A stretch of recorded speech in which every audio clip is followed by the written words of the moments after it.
1, 2, 1, 2, 3, 4. Let's check that sound out, shall we?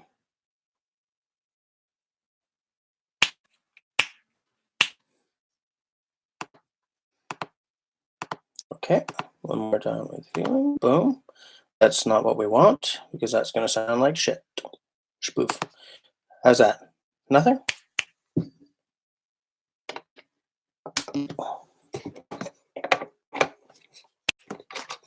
Ah, is that the secret? Yeah, I didn't have my phantom power on. This mic setup is not ideal. Hey, folks. 5? 5. We're talking about 5. Where was I? Yes, I was saying welcome to the live stream. I don't have a subject for today's live stream because I couldn't figure out what the hell we should do it about. All I know is we should do it. I was going to do it in the workshop because there has been massive progress done on the workbench. I have to sand some stuff down, so I was just going to bring you guys in and do my sanding while we're doing it. But no. I have an Easter egg that I started eating here, but it tastes like garbage. So that ain't what I'm going to talk about. Hey, I do want to ask, I don't know if I asked this last time, but how many of you guys watch Paul Sellers? Mark, how's it going? Let's say hi to everyone. Hey, Dr. Sharp is here. You're here early tonight, man. Nice to see you. See you. What? Mark Lorenz, hi. LT, salut, comment va? No, you've got sound now.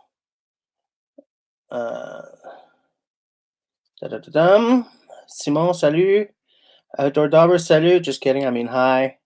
Serge is here. Outdoor's already retracting messages. Okay. All right. That's fine. What else? I'm not going to take it personally. Yeah, I'm going to take it personally. Stop retracting all your messages, man.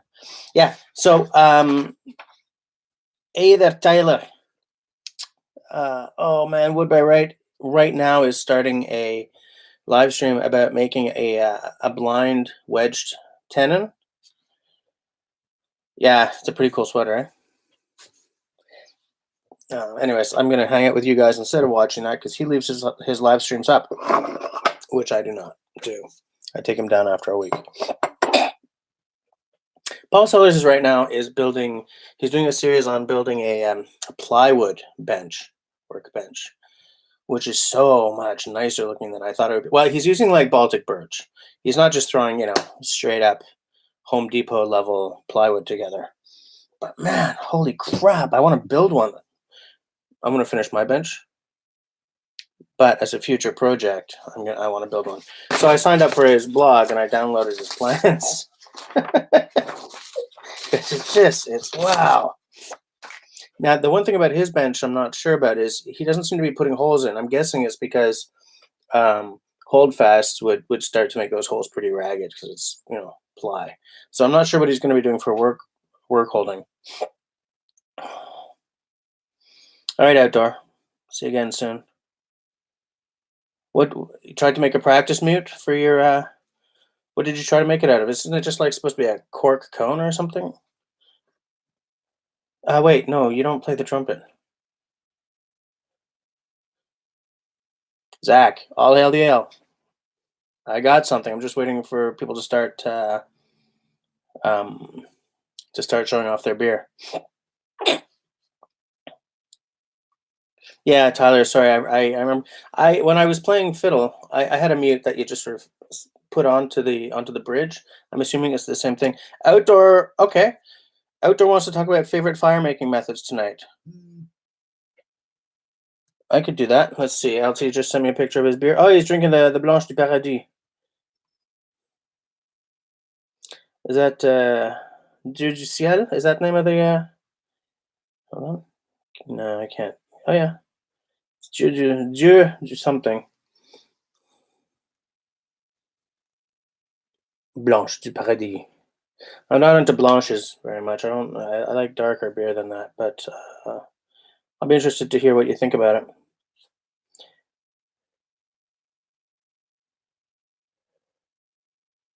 Hold on a second.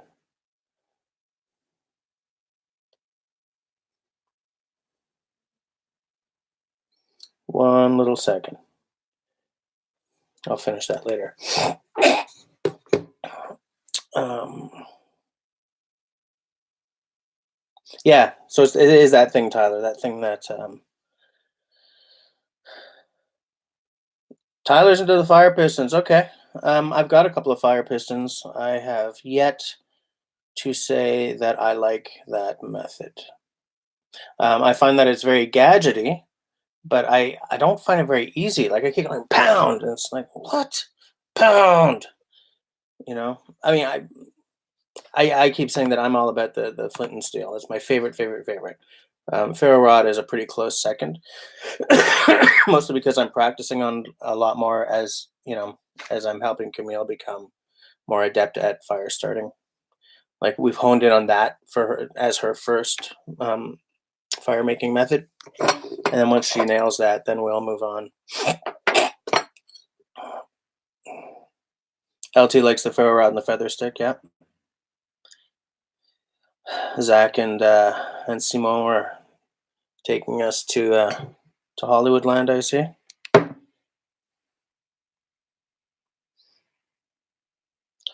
Outdoor, 1, flint and steel, good man. 2, matches. Okay. 3, ferro rod. Yeah. 4, lighter. 5, solar. I have yet to make solar work for me.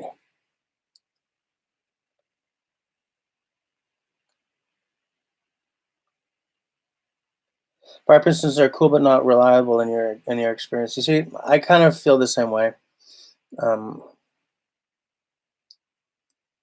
I guess I kind of feel that fire pistons are an answer in search of a problem because I have other methods that work for me. So why would I? It's the same. Like I don't, I don't do like bow drill. I don't do hand drill um, because I have no interest. I don't see myself ever requiring that skill. I may take up bow drill sort of for the sake of the channel, as something to shoot.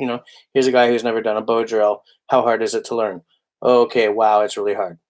And then like make that, a goal to learn it, but as a content creation thing, not as a, oh, I feel terrible about myself as a bushcrafter because I don't know bow drill.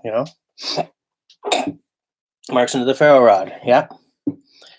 Um, 5 gallons of okay. Dr. Sharp takes a higher tech approach than I do. Outdoor, I carry wooden matches as well because look, sometimes you just got to get a fire going. Um, Magnesium bar with a ferro striker. Yep. I don't carry a battery around for that, Simo. Tyler, if you are good enough to hi Hawaii Volcano Squad, how's it going? Um, Tyler, if you're good enough that you can consistently make fires with a fire piston, then I would love to know how you're doing it. Should we talk about the beer? Hmm? Should we talk about the beer? Shall I show you what I got? Tonight I do not have a Quebec beer. Just give me 1 second here, folkies. Folkies? I'm just sending a note to a friend. Boom, done. Tonight is an Ontario beer. Wait. Have you checked out the Firefly Fire Steel as a replacement for the... I don't know if I've checked out the Firefly Fire Steel. Bow drill is more of a parlor trick to you. I can do it, but why would I when I have 3 or 4 other methods with me? Yeah, fair enough. Oh, yeah. So this is this is Bose. Come on, focus. Let's do it, shall we? There you go. Bose is a brewery in Ontario. This is their Wild Out series. This is a Gauze fumée à la myrrhe de l'île Fogo. So Fogo Island myrrh smoked gauze. Focus, you beast. The name of this beer is 39 degrees, 54 degrees. I think that might be a longitude and latitude maybe. So let's see how this goes works. Myrrh from Fogo Island. How many of you guys Fogo Island? I know one of you does.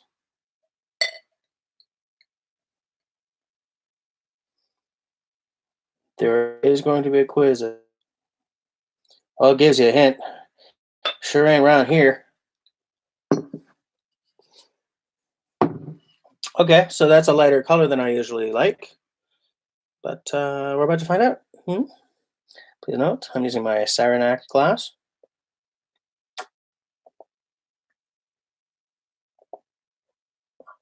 I feel like I was drinking like Trump there for a second. That is not a taste I have ever come across before. Oh, there's some weird stuff dancing across the top of it. It's got like a... It's got a sparkle. There's like an oily thing happening just at the back there. I'm not detecting too much of the smoked aspect. There's a touch, but not... There's a little bit. It sizzles right at the edge, right at the tip of the tongue. Sparkles sort of a little further back, and then hits like an oily note at the back and at the top back there. Oh, am I buffering?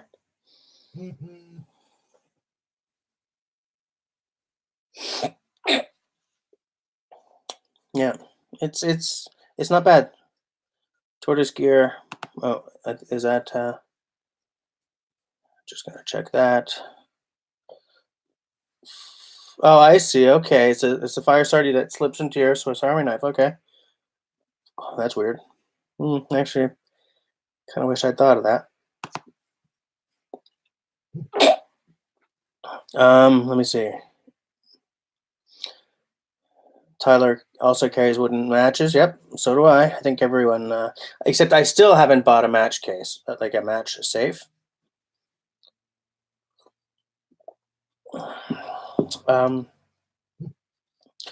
Dr. Sharp carries a ferro rod and matches. Yeah, that's a legit. That's a legit fire kit. LT's gonna make a video on all the fire starting stuff he carries. Yep. Dr. Sharp would like to learn the bow drill someday. And then outdoor thinks I'm buffering.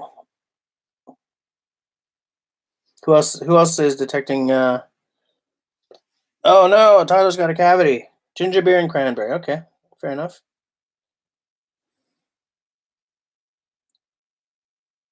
It's Dr. Sharp, it's a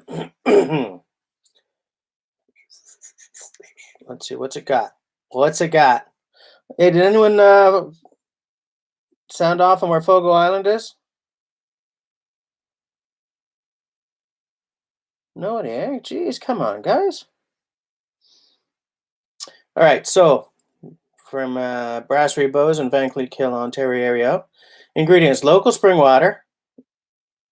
It's not local to me if these guys are Ontario, but anyway.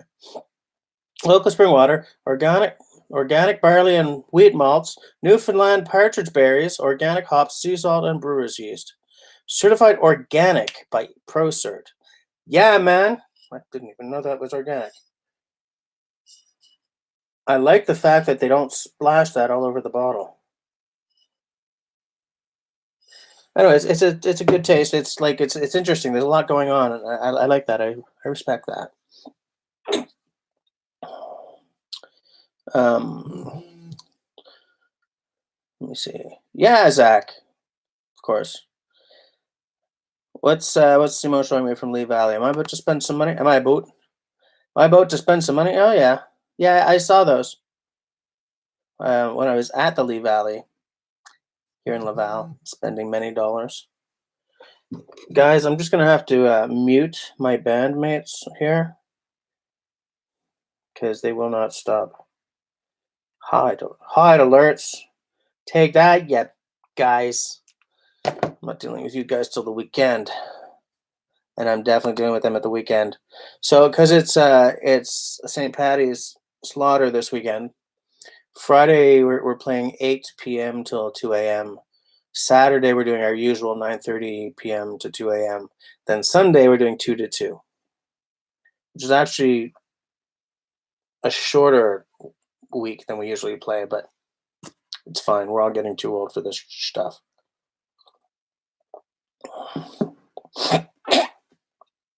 Oh yeah, Dr. Sharp. Yeah, that's a good idea. I remember when I was in the Royal Canadian Air Cadets, we all had these lighters around in case a thread was coming off our uniforms, because the uniforms were all like polyester, right? So you just click and the thread just melts. And yeah, it's perfect for paracord.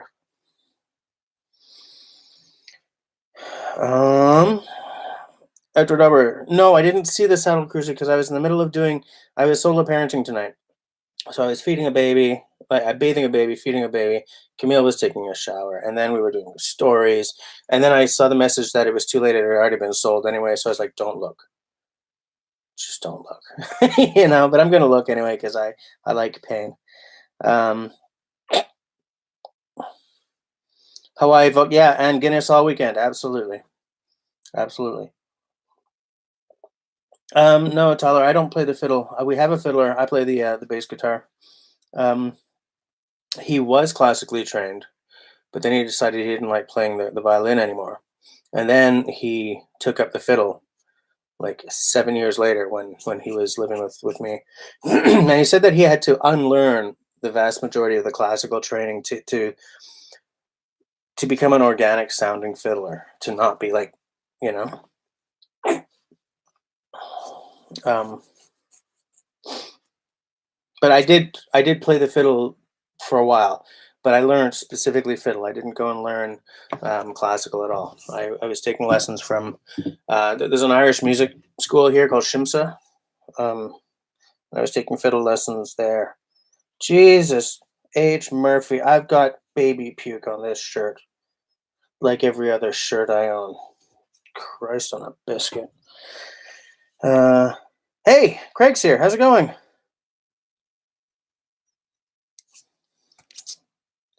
Just adjusting my.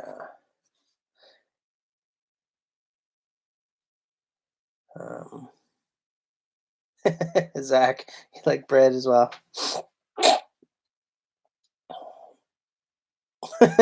Tyler. Casually Extreme Outdoors, how's it going? Thanks. Whenever I'm doing my regular episodes, the ones that may get remonetized one day, I'm very clear. I'm very careful not to put on like logos or anything, except if I'm wearing, you know, this logo, you know, or like my own channel's logo. Aside from that, I try very hard to keep logos off. Or look, if I'm wearing my my Arc'teryx jacket or something, there's a logo there. But I mean, like big stuff like this. But on the live streams, because they're never going to be monetized, so I don't have to worry about anyone complaining. Doesn't matter. I wear what I like.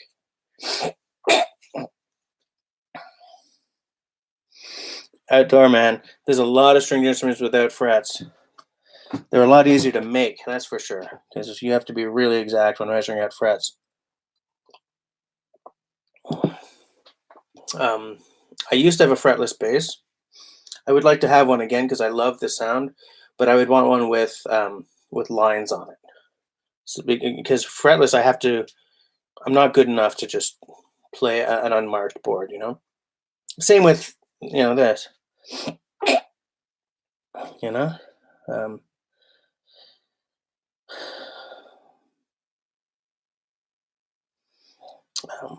where was I? Simone, they've been selling haltefors for a long time. I think, yeah, Craig, I saw that. I don't have the money right now. I am. spent some money on my daughter recently, and we thought we were getting some new fish for Camille's aquarium, and now we've got a full new aquarium. It's like an extra $200 that we didn't think we were spending, and our TV is starting to die on us. So it's like everything's been pulled back. Um, but I'm gonna get another one of those shirts. I'd like to get a gray one with black. It's not print with black embroidery on it. One day I'd like to pay that guy to do one with my actual logo on the other side. Just I don't know what the heck that would cost. Outdoor, the shirts are fairly reasonably priced for like a custom print job. Craig, are they about like $30 US or 35? What was it again? Because it's been a couple of years since I bought mine.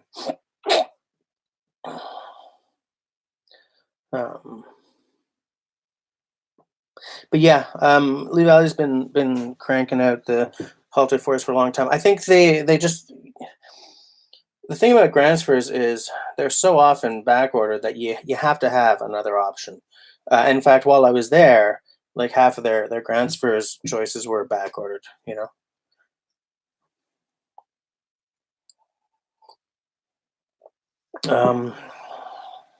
Outdoor, you just rehung a vintage Collins Hudson's Bay head, cut down a 24 boys axe, 221 overall.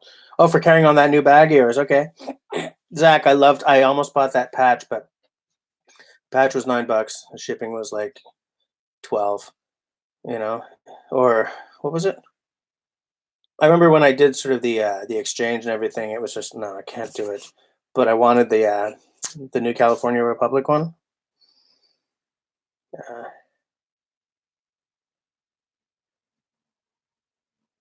28 US plus 6 for the name. Yeah, okay.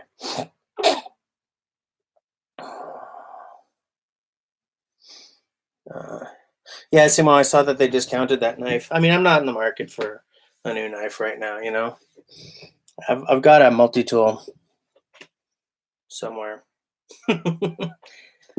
I would like to replace my Leatherman with a Victorinox at one point, but it's not a priority right now. It's a want rather than a need. And the thing is, even at a discounted price, that's not. It's not like a. What do you call it when you just sort of buy something on the spur of the moment? What's that word? I don't know. I don't remember. What else?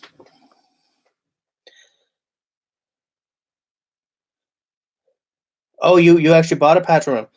So how much did it end up costing, like with shipping and everything, by the time it got to your house? Wait, where do you live, Zach? Impulse buy. Yeah, that's the word.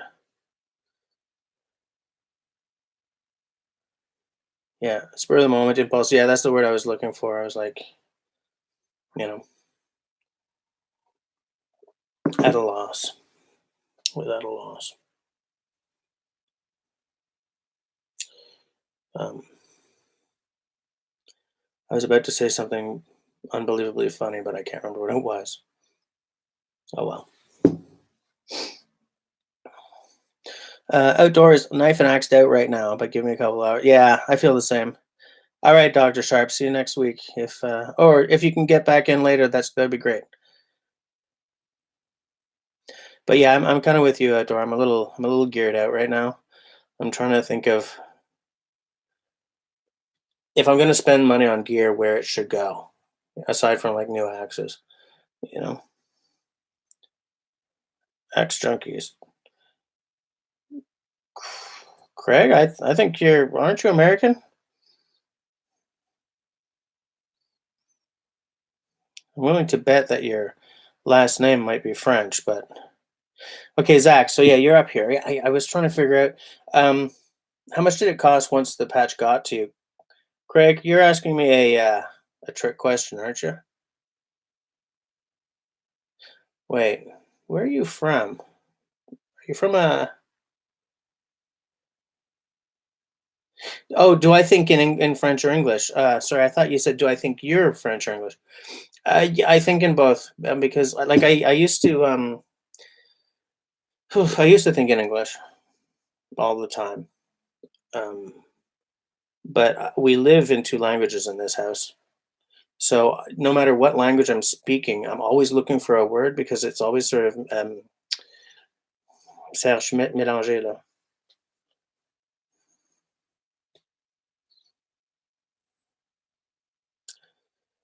mixed up, you know. Because my daughter is also perfectly bilingual, and the missus and I tried to only use our own language when speaking to Camille, so that because apparently that's better for them not mixing it up in their heads. But over the past few years, we've just sort of gone back to our old technique of speaking in the local throat disease, where you start in one language and you finish the sentence in the other, kind of thing. But culturally and family history speaking, I'm French Canadian, though I had a Scottish grandmother. Um, Lightsaber impulse buy? Hawaii, what did you buy?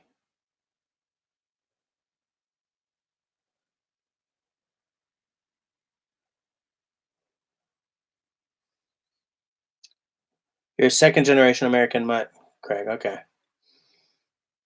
Yeah, sorry, I totally missed what you were asking me. But yeah, I think in I stumbled through in both languages. Uh, Outdoors recent acquisitions, MSS. That was the sleeping bag setup, right? LK5, which you've been looking for a long time. So yeah, good. Garberg, yeah. Alex Farmer, yeah. Vortex Binos, which I think are really cool. And the Condor Nesmuk. Oh, I see. Yeah, Hawaii. If there was one for sale, you'd buy. I have a couple of sort of the toy lightsabers, because Camille. I introduced Camille to Star Wars when she was about, I guess, starting at around 5. Maybe she just turned 6, and so we needed some lightsabers. Absolutely. The missus was not perfectly on board with that. She kind of laughed and said, "All right, go for it." But like, there are companies out there selling, movie grade replica, blah blah blah blah blah, $400, and I'm like, whoa! I'll just go to Toys R Us and buy something that I won't cry if we break it, kind of thing. Yeah, Zach, 30 to 35 is for a patch. You know, Yeesh. Especially because I still don't have the um,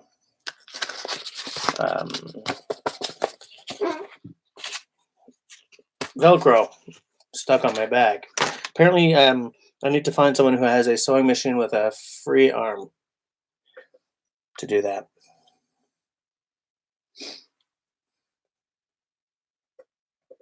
Yeah, that's mud, all right, Craig. And I can see all of that happening in that part of the states too. Well, I didn't know about the Danish royalty. A woodlore for sale on BCUSA for 1350. Yeah, that doesn't surprise me at all. If I could buy a vault suit, no. I like him, but I'm a little cosplay averse. I'd like to put a patch on my rucksack. Yeah, they are stupid expensive, but um, it's part of it was an actual woodlore, right? So you're not just buying the knife; you're buying the icon. And some people will spend a lot. And by the way, a woodlore is expensive. Well, I don't know about the current generation because they're on their third generation.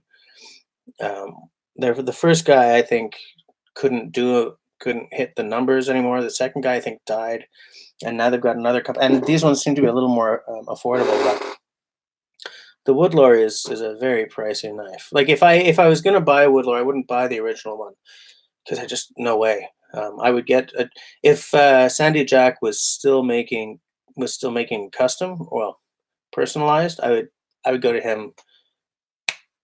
No, no hesitation. Um, but if I'm spending, $500 on a knife, I want to be able to choose my scales. So I don't know who I would go to now. There are a lot of guys making cool knives out there nowadays, you know?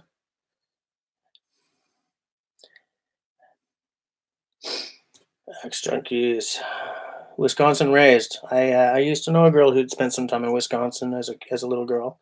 All right, Tyler. See you later. Whoa, whoa! You said a game time. What are you playing, man? Hold on. Don't you go anywhere. I want to know what you're playing. Oh yeah, Zach. LT's daughter is a cosplayer, and she's quite good. I've seen some of her stuff on his Instagram.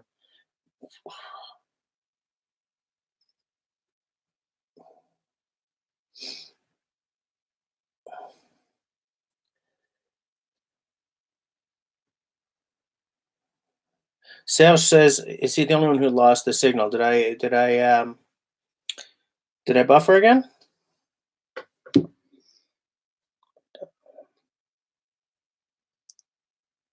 Okay, welcome back, Serge.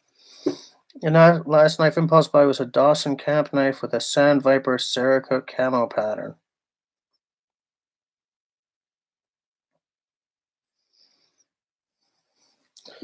So some of you guys are buffering and some of you aren't.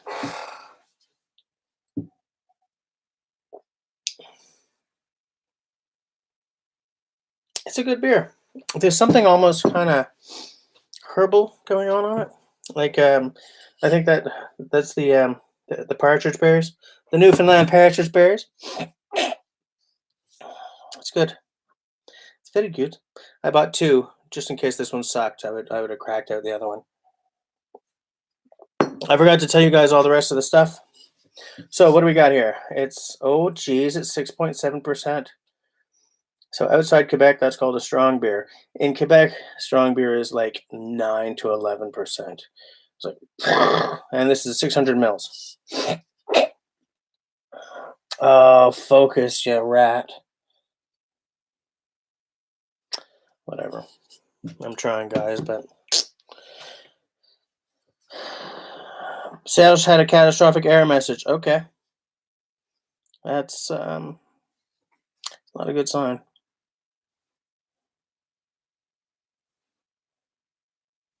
Outdoor, they're not unicorns, and at least this one's not like, oh, there's a floral note of like honey and rose water. For those of you who haven't been hanging out for like ever on my live streams, every live stream I try a beer I've never had, and I prefer it to be a microbrew. In fact, I've been pretty good about sticking with microbrews, but I've tasted some pretty weird beers. Serge is still like, I don't believe I saw you pour out a beer live twice in the same night. I'm like, yeah, I know. That was a terrible night.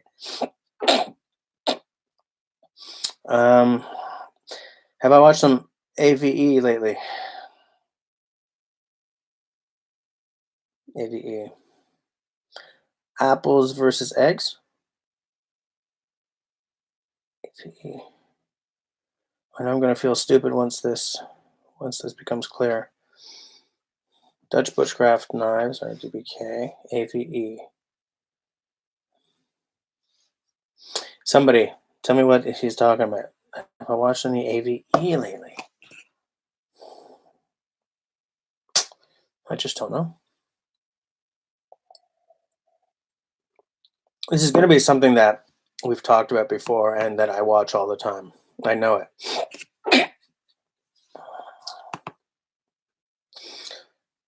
Utility capsules at the Valley of Lees. I will be doing a Lee Valley order fairly soon because I know what I'm going to do for my next workshop series video as soon as I'm done that bench. And that bench is almost done. I really have to sharpen up my my brace and bits. The auger bit I want to use for the hold fast holes is way too dull. Nick Adams, hey, Arduino versus Evil? I don't even know Arduino versus Evil. I'm not clicking on that. I'm going to, what is it, shift click? Option click? Command click. I'm going to watch that as soon as we're done here. Oh, judging by what I'm seeing, I'm gonna love this.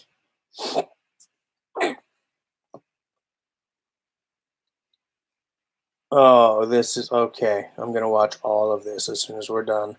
I'm gonna be so late for work tomorrow. He's an Acadian established in BC. Oof, it's a long way from home. By the way, hi Nick Adams. Welcome to the stream.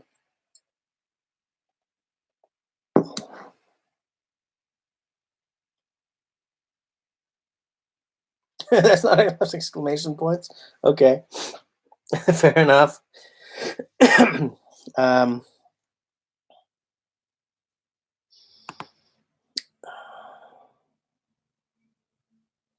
what's going on?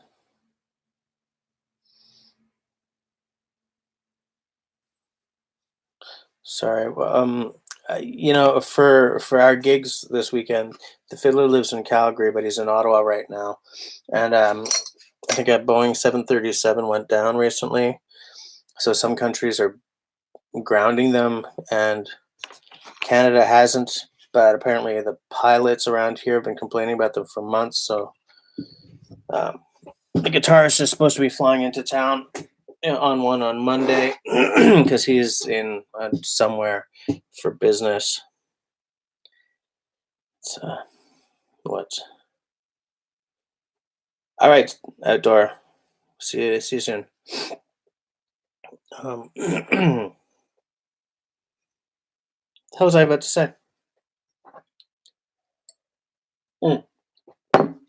Back to what outdoor wanted to actually discuss tonight about fire making. I've been thinking about it. This is something that was twigged in my head after a conversation I had with Craig, not on the live stream, but after the live stream one night. I think that a bushcraft axe should have an area on, should have one section of an edge somewhere, maybe under the. I'm gonna get an axe. Okay, talk amongst yourselves.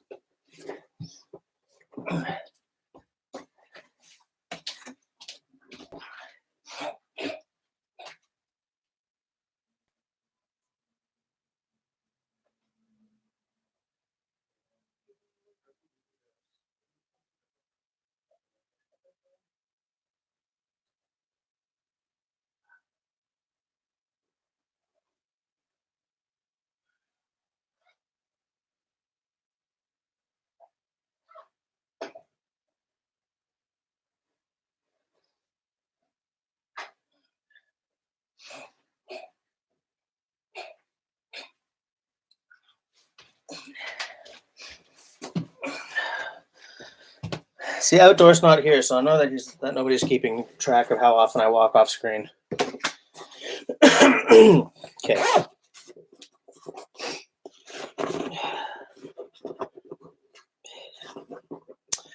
Oh, this isn't my fire pouch.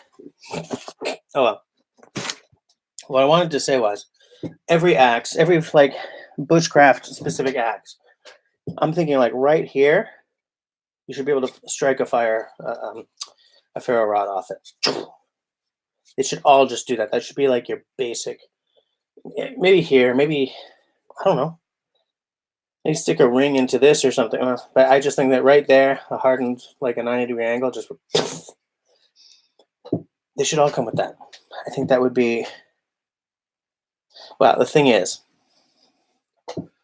okay, let me walk back off that a little bit because this is not sold as a bushcraft axe, right? None of the Grand Spheres are really sold as bushcraft axes. They're sold as axes. And like a maul or something that big, forget about it. But something like small, hatchet sized, that you know is like that runs a large, or maybe just market one as a bushcraft axe, you know, and just make a little there, maybe on top. Because Craig was talking about this. I don't remember exactly what we said, Craig, but I was just sort of thinking back to that conversation today.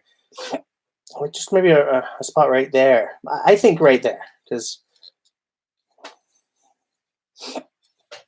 I would want to do it with this on, to be honest with you. Right? I mean, I don't like taking the mask off unless I'm actually chopping. So right there would be easier. Just You know? I like that idea.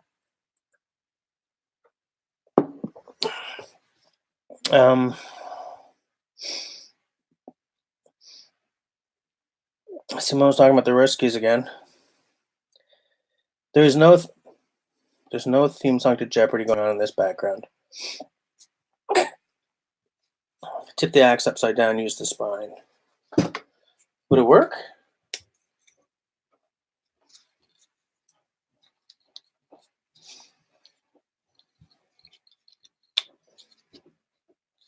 I've tried striking off a couple of axes, and I haven't been.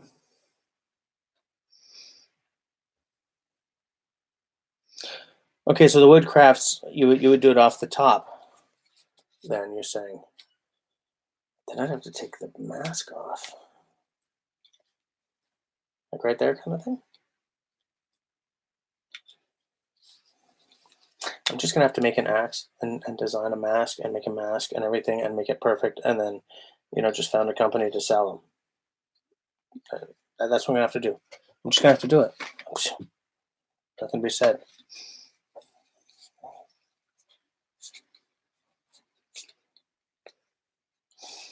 I love this little axe. Hey Scott, how's it going? Let me pour the other half of this 600 milliliter beer.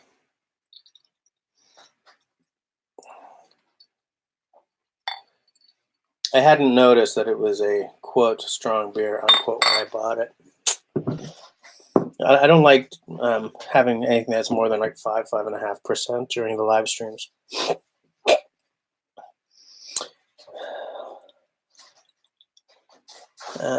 You can build it into the sheath. Yeah, that's true.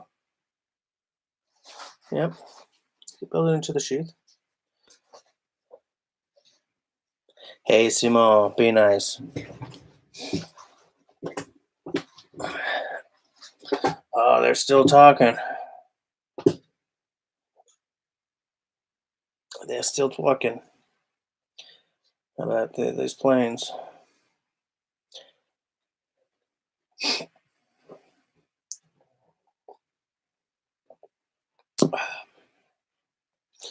My buddy Robin, some of you guys know Robin. His father-in-law has a metal lathe. Beer Siswa Appalachian Brewing Jolly Scott Ale. Appalachian Brewing, yeah. Nice choice, mister. Although I haven't tried I just hear good things about that particular company. Okay, Zach, that's fair enough. Hey, Saj, what are you having tonight?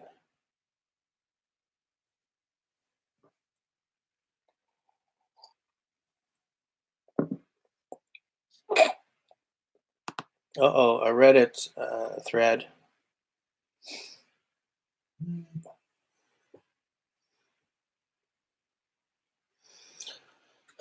Guys, I just got something from Craig. This is going to make me want something. I know it. He has that effect. Let's see.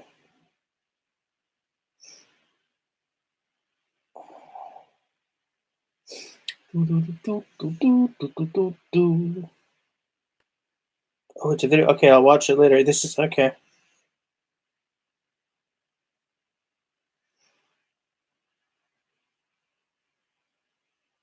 I will watch this later.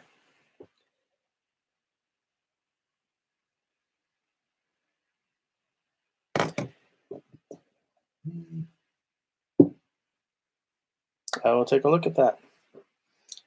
But then I'm going to want to buy the axe.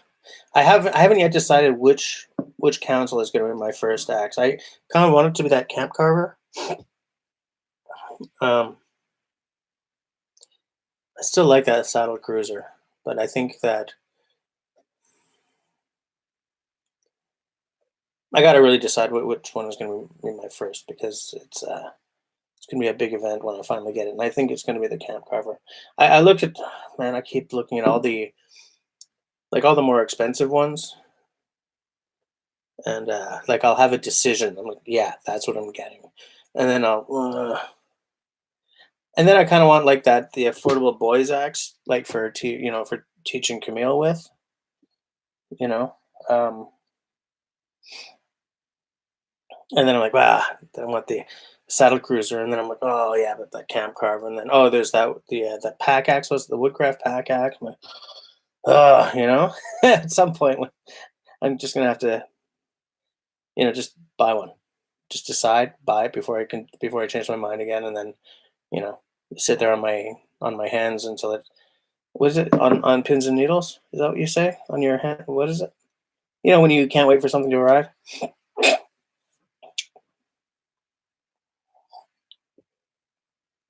Watch it now to see the technique. Okay, all right. I shall watch it right now. Let's watch it together.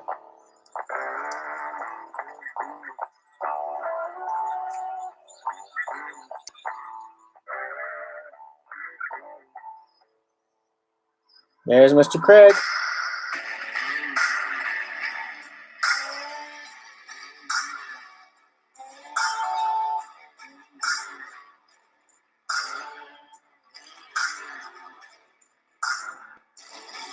Oh, wait a minute.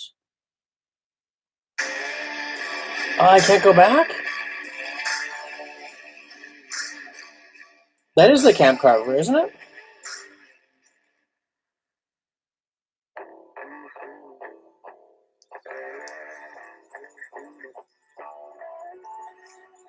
Is that a convex grind on that, or is that like a Scandi? My sinuses are killing me tonight, guys.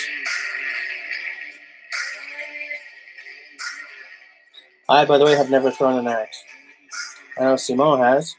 There's a couple of places in town to. Oh yeah, okay.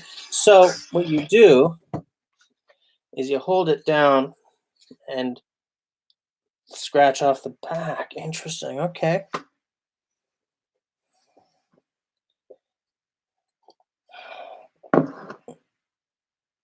Use 3 different axes in that video. Okay, which one are you? Hey, Anthony. Which which one were you using to start that fire with? Oh, the pack axe. Okay, okay, okay. I'm sorry. I'm reading back now. Please tell me someone knows that song. Driving nails in my coffin. Um, it's an old country song. By whom? What's going on, Anthony? How's it going? How's your health? Man, these guys won't stop talking about these planes.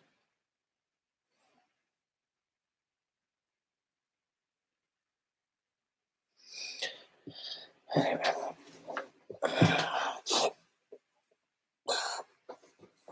When I win the lottery, I'm planning to win the lottery maybe this year, this upcoming year. Okay, a tight 30 mil or something. I think I'm ready. Didn't want to do it too early in my life. But man, as soon as I've got a lot of disposable income, I'm going to take a year to do a little tour of all the sort of bushcraft / axe guys who I've really wanted to meet and sit down with. Maybe I'll start and end with Craig. Spend a whole weekend playing with axes, making fires, telling stories. I just threw a little bit of a song at you guys too. Telling stories. Ernest Tubb. I don't know. Say how you wait for me, Anthony. My Friday this week is me playing bass for a bunch of drunken Irishmen. It's the first gig of the St. Patrick's Week slaughter.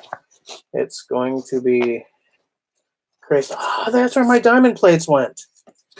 Oh, for land's sake. Oh, Jesus, Mary and Joseph. My grandmother would have said. Jesus, Mary and Joseph. That's what it went. I'll try to remember where those were next time I'm looking for them. So yeah, Craig, when I win 30 mil and I quit my job, I'm gonna come and see you post haste.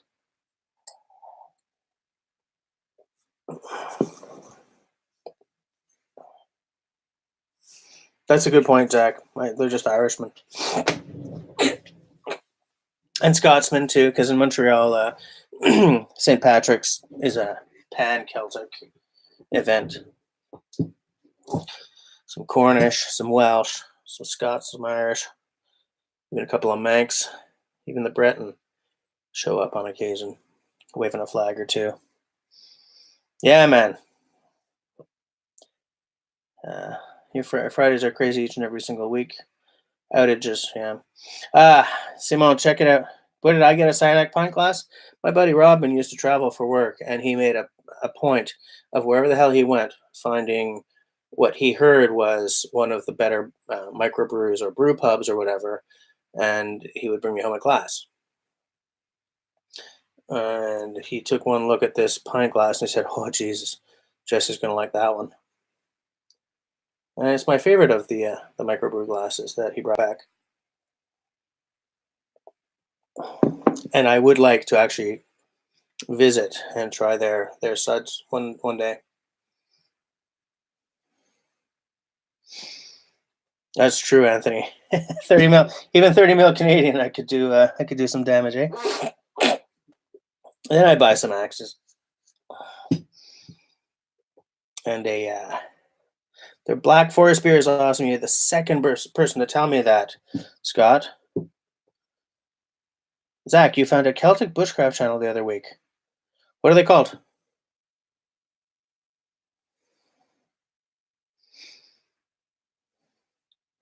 What's their name?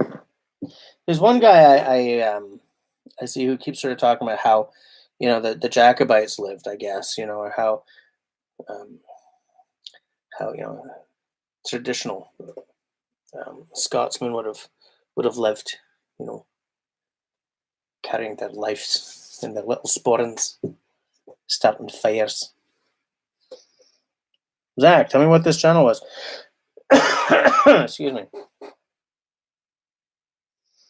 Okay, nobody's gonna say anything until Zach has told us what this channel is, okay? No one say a thing.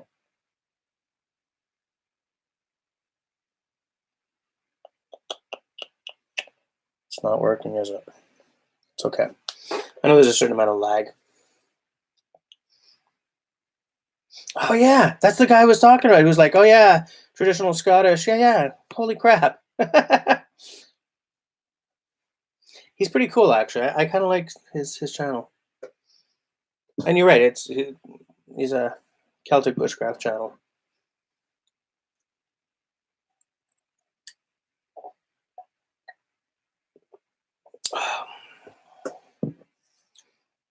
Yeah, it's got an herbal taste to it, almost. When I say herbal, I don't mean the newly legalized herb in Canada. I mean like there's a green kind of plant taste to it. Simon, remember when we moved the router upstairs to see if we could get better signal and everything? Now my phone doesn't work because I have to move the phone upstairs to plug it into the modem. But we only have one phone plug in the house, and it's down here. So now I got to call Tech Savvy and get a plug put in upstairs. I totally didn't even think of it. No, more like rosemary, not like lettuce, and definitely not like pot beer. I wouldn't mind a pot of beer, but if all goes well, I'll be getting to the forest again in a week or two. Shoot some vid in the forest, swinging axes.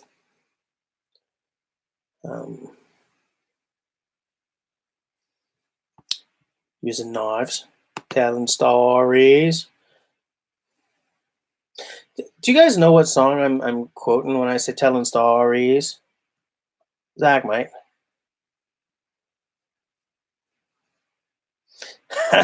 Zach.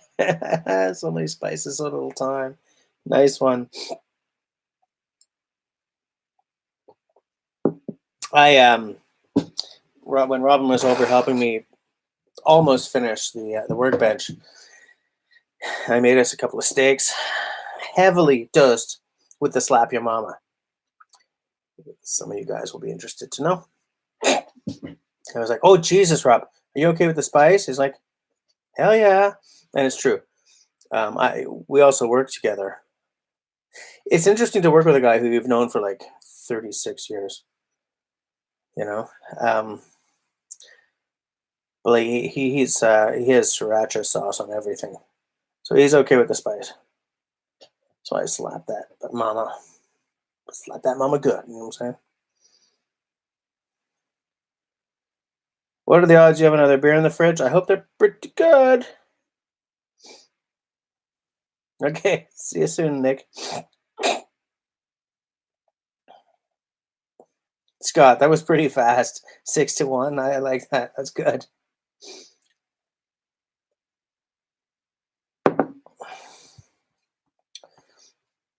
Oh, excuse me.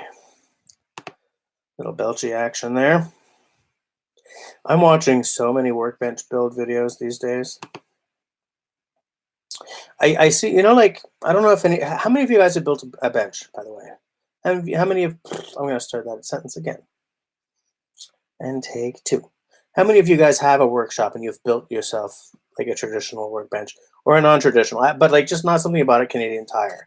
That metal thing you slap together and it's got the pegboard on the back? No. Excuse me. I mean, a real workbench. How many of you guys have done that?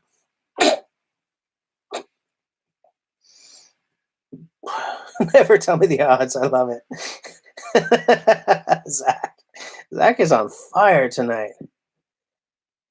Anthony, yeah, man. Mark, you built one. Okay. Because here's the thing. I'm almost finished this one.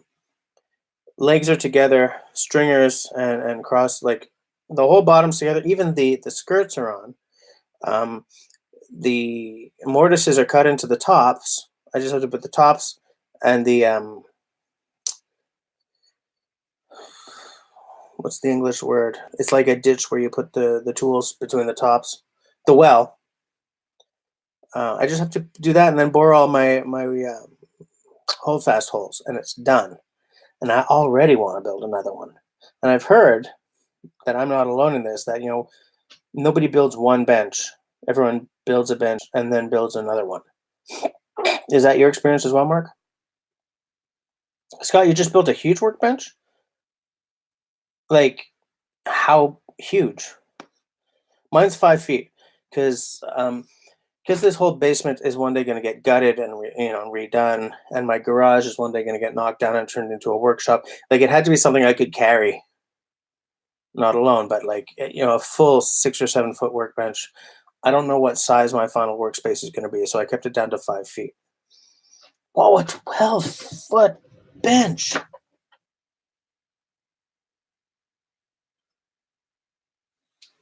And 4 feet wide? With 6 legs, yeah. A 12-foot bench. LT, you built one? Okay. Serge has a mini bench-ish? What? Yeah, so you've got a pretty cool bench. It's not like a laminated top bench, but it's got some real good weight to it, which is important. And it really fits in with your space. It's perfect for you. Mark, okay, yeah, yep. Beer in hand, there was a close call with some Legos and ankle-biting puppies. Axe Junkies knows exactly how it works.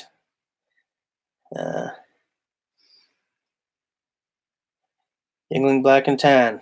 That's not the first time one of those has been drunk on this live stream.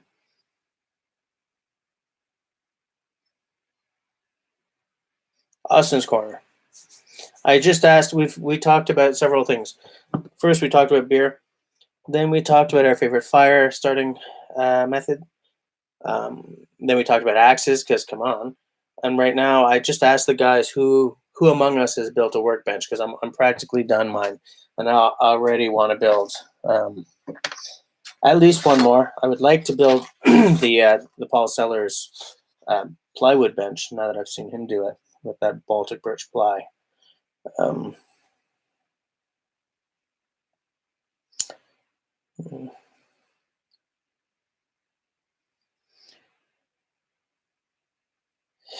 Bench is on your to-do list as well. Okay, you have to be a smaller. You'll have to leave it here when you move. Yeah, because I don't know where my bench's final resting place is going to be. I kept it to 5 feet. Robin built one that was 4 feet for the same reason. He lives in an apartment right now. Austin, you've never built a bench because you don't have the room. You need some room. And there's like this real paradox that you kind of need to have a bench to build a bench. Paul Sellers has shown how to do it with just like sawhorses. I have a temporary bench that I've been using to build my permanent bench. But yeah, room is it's a real concern.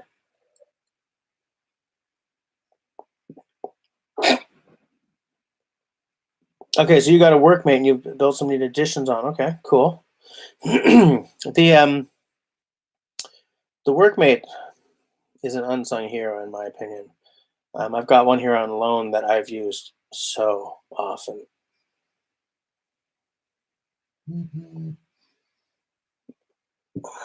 Sales just sent me a picture. Can I show it to the?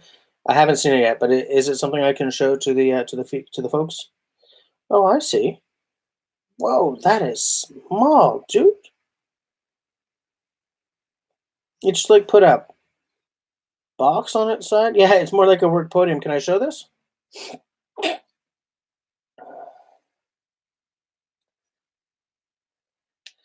Did your workmate turn into a kitchen table when you first moved in? Yeah.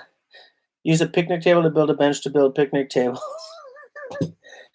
See, here's what Sales has. It's like he turned a crate on its. Come on, focus. See it? It's just like a box on its side with a tabletop on it, which is still, the way I see it, as long as you've got a work surface to work on. Surface to work on? What? A surface to work on, where you're not worried about digging the surface. Like we used to have, right now we got a large dining room table, but we used to have two IKEA tables, end to end. And the wife didn't give a damn what kind of mess I made of them. So I sharpened knives on them, you know, uh, because I wasn't worried about the grit from the sharpening stones scratching the tabletop. I sharpened axes. I perfected my reverse rooster technique for sharpening axes on that table.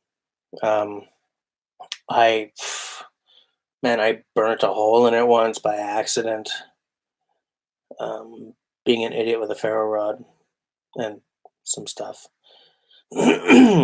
Like all kinds of stuff. But now, like, I don't want to do anything that'll scratch up our countertop because our countertop is um,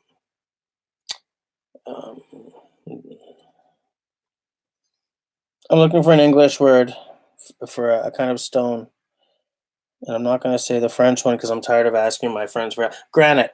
I don't want to scratch like the polished granite of our counter, but I also can't ding up this table. So like a little, just any kind of work surface, no matter how small, is important to to alpha males like us who like to build and do things. Alpha males like us. Okay, here. Um, you got a vice on the side of that? Really? I didn't notice that. I would show it to the guys again, but it's not like it's useless to try and show anything because of the focus. Oh, I see the little vice on the side. Okay. What do you use that for, Sal? What do you build on that? Simo, you've been looking for a while for a workmate. You can get them anywhere. It's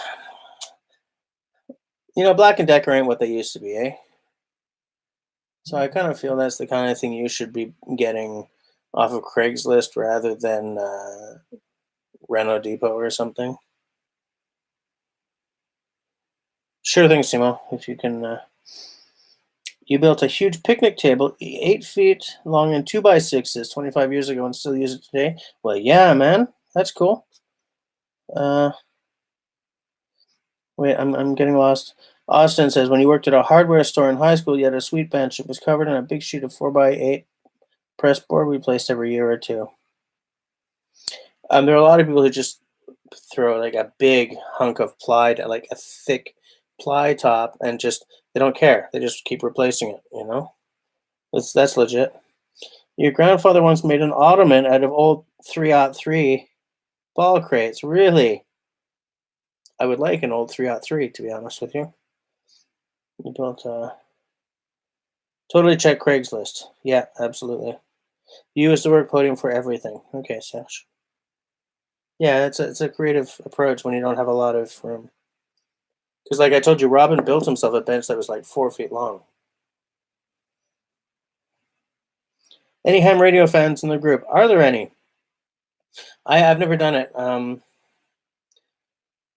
One of my friends was getting his license and said, "Do you want to take the course with me?" And I was gonna, but then we had our first baby, and I ran out of time. And so I just never did it. But I know that there's a lot of guys out there still hamming it up. Stupid thing to say. um, are you? Do you do the ham thing, Austin? Simone, yeah, I'm with you. Man, there's all kinds of stuff I look for on Craigslist or Kijiji, and it's just we're in a lousy town for a lot of stuff like that. I find. LT has a friend that does. Serge into ham radio. Okay. Austin's about to dive back into um, ham radio. Okay. So when you're like, what do you? How do you like? What do you do? You just sort of sit down at your radio at night and crank it on and say, "Hey, is there anyone out there?" Like, how does it work? Nick, man, I know. But the thing is, the items have to be available, you know?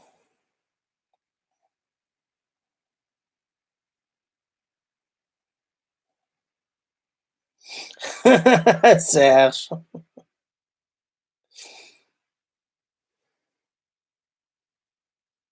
you're a ham fan. Okay. I didn't get that. I'm tired. It's been a long day and I've just been drinking beer. In fact, I'm half tempted to go and get another one out of the fridge, but I've decided to do like one beer per live stream.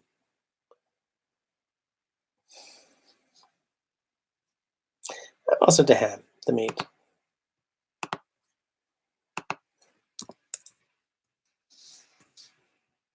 Just answering Simon about something.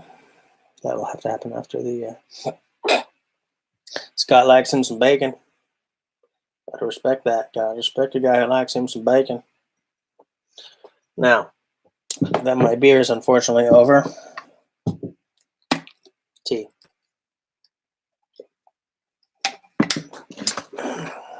Good old tea. Tea is a good drink. As you guys know. What time are we at? We're at 22:10. Okay, we're good. We're good. We're all right. Yeah, you just call out into the ether and see who you meet. It's loads of fun on the low frequencies where you can talk to far off worlds. Interesting. Zach, you're allergic to pork? What?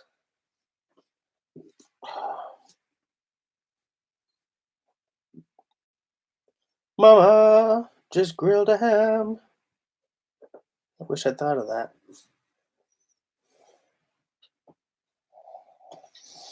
Serge, le24.com.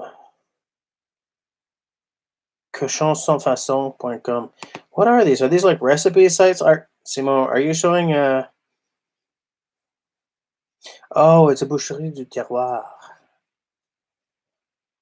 We have a pig in our freezer right now that we bought as a piglet.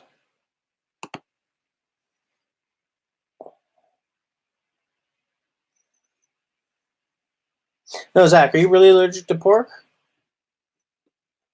Like, I didn't know that people could be allergic to a kind of meat. That's like I got me some allergies. Well, I guess it's not that big a jump. I'm allergic to les gars, c'est quoi un poisson gras là?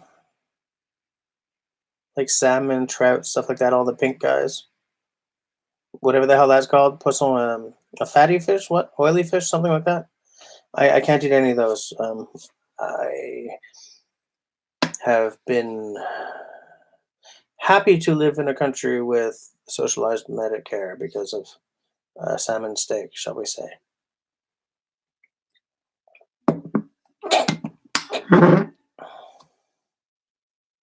Both are cousins of yours, okay. Fatty fish, okay. You season your cast iron with bacon grease? Interesting. We use canola oil just because it's affordable as hell.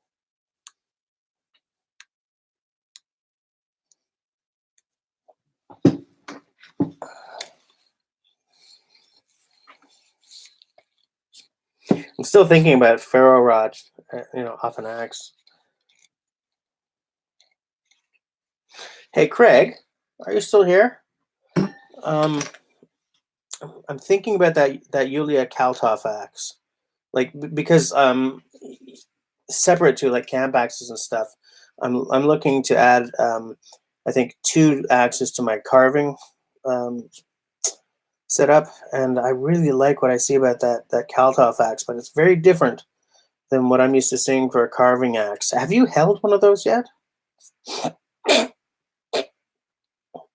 Zach, maybe not allergic, but intolerant, messes with your stomach up. I have that problem with olives, strangely not with olive oil, which tells me that olive oil is way more processed than we tend to think. But if I pop an olive back, boom, forget about it.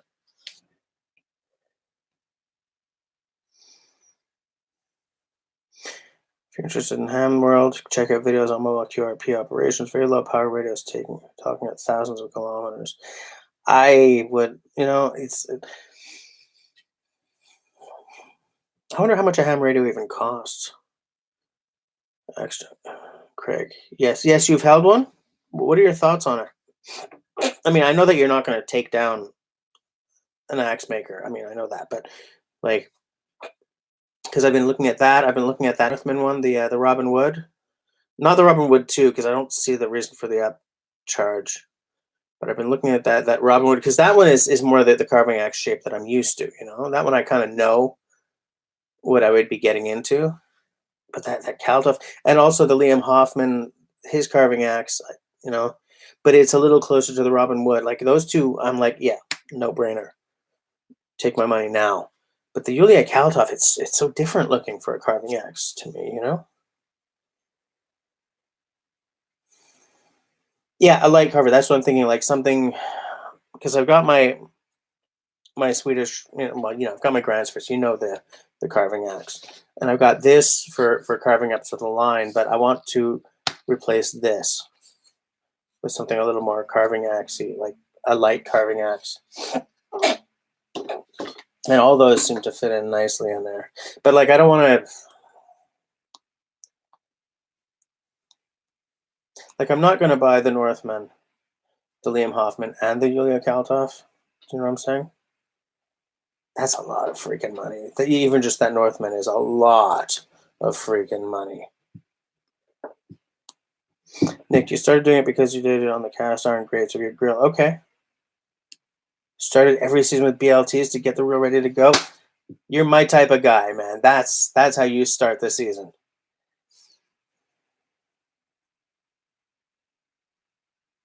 Less than $100 for a new cheap ham radio, really?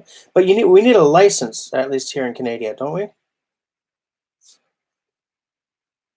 Use beef or moose tallow, yeah. Cost versus benefit. That's the ratio, That's the ratio. That's why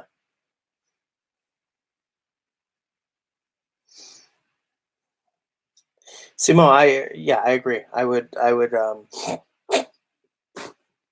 but that's also a no-brainer. That's gonna happen. But the context is different. Because even the camp carver I gotta hold one of those in my hand. Because I see it as a camp. Like I don't see it as a workshop axe. Nothing I see of it tells me it's a workshop axe, but I've got to get one in my hand. I've got to try one.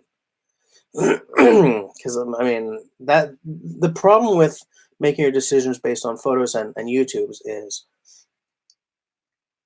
everything changes when you hold an axe in your hand. Even more so than a knife in some ways.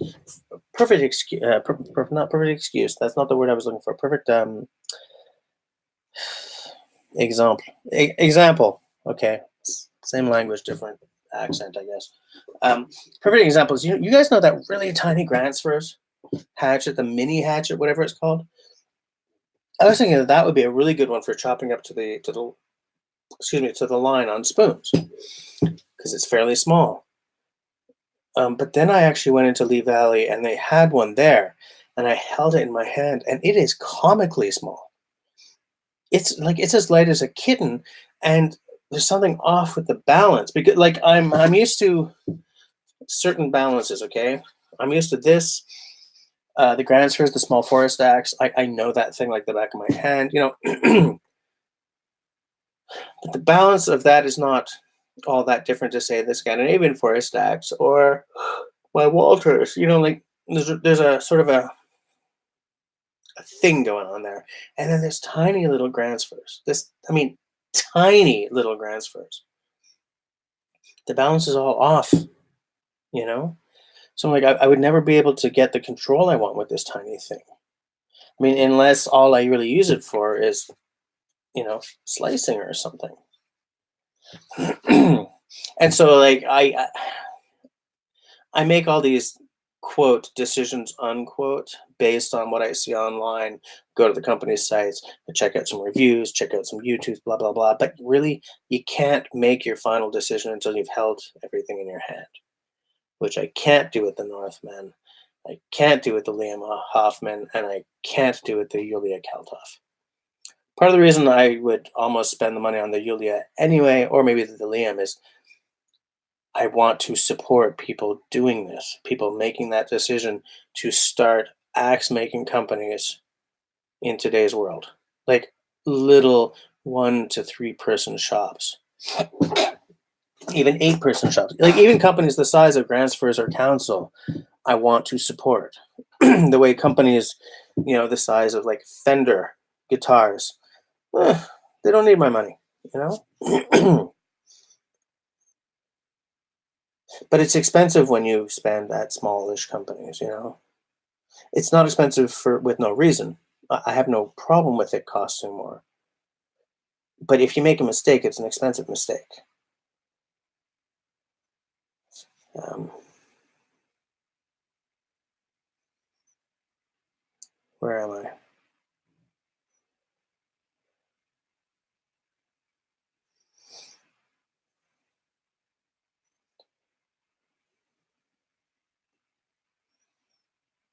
Mark, yeah.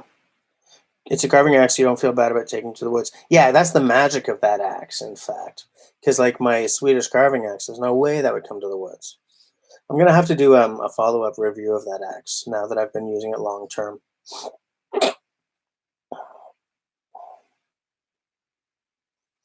And the thing, Craig, about the designs that you keep sort of talking to me about is that you're obviously someone who designs an axe from a user's perspective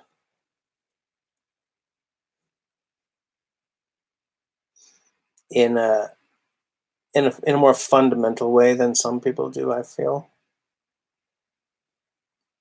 because the ideas are like there's always a really solid concept behind it, and like I sort of miss that about Wetterlings as well, in that like their Forester's Fine Axe. Clearly, someone was like, "This is what I want," and they created that axe. Like I guess they worked there or something. And the Bushman, the Les Stroud axe, clearly is like, "Here's what I want for me," and Wetterlings made it. Because I find that there's a lot of everyone brings out a North American, what the marketing wonks will call an American felling axe. But let's face it, if you look historically, is a North American felling axe. Everyone brings out a Scandinavian forest axe. Everyone brings out um, like a Swedish felling axe. Everyone brings out a maul. Everyone brings out a little hatchet. And it's like the differences are not that big. Some will have round lugs, some will have pointed lugs, but they're all just variants on a theme. And then there's, you know, something new appears, pop, and I find that a lot of the stuff you show off is like that. It's like, okay, someone is definitely thinking about what they really want to use rather than what the market has maybe room for or maybe not, you know?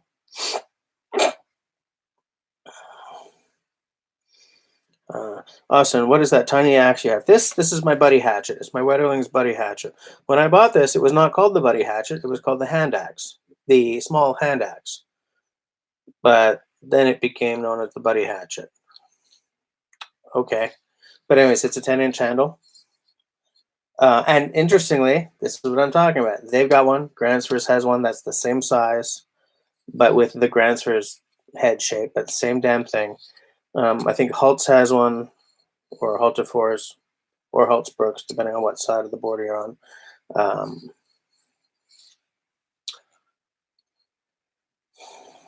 What the hell's that other Swedish company? They've got one.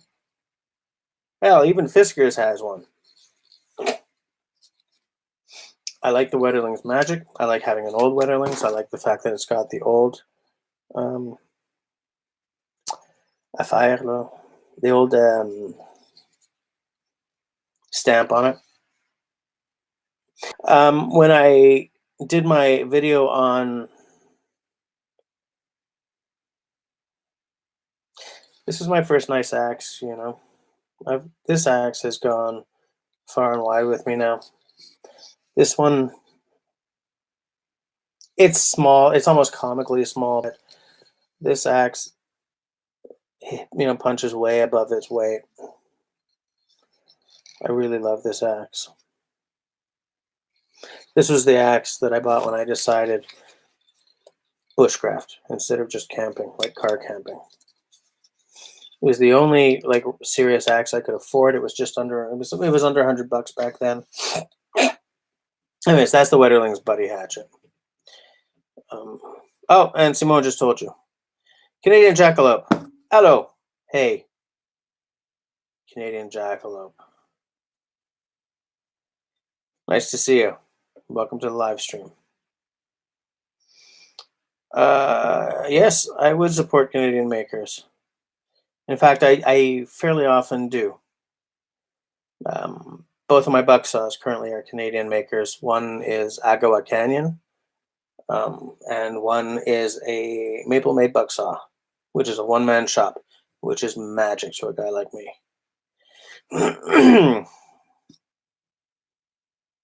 Wood Pigeon sent you. Yeah, Wood Pigeon sent me your channel earlier. In fact, I was almost like, is this you or is this a friend of yours kind of thing, you know? But I was wondering if I was going to see you tonight.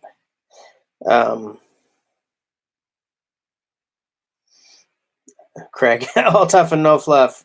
You got the you got the lines tonight, man. Your Eric Johnson Fender Strat is your baby. I'm either passing it down or being buried with it. You know, it's funny that you say that because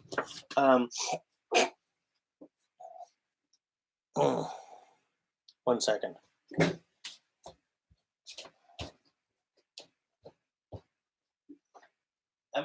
I'm not off screen, okay? Don't count this.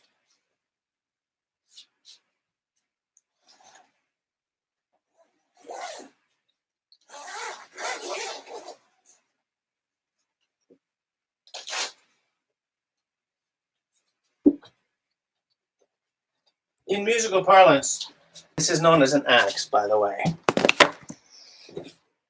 I am shocked by how much I like this bass.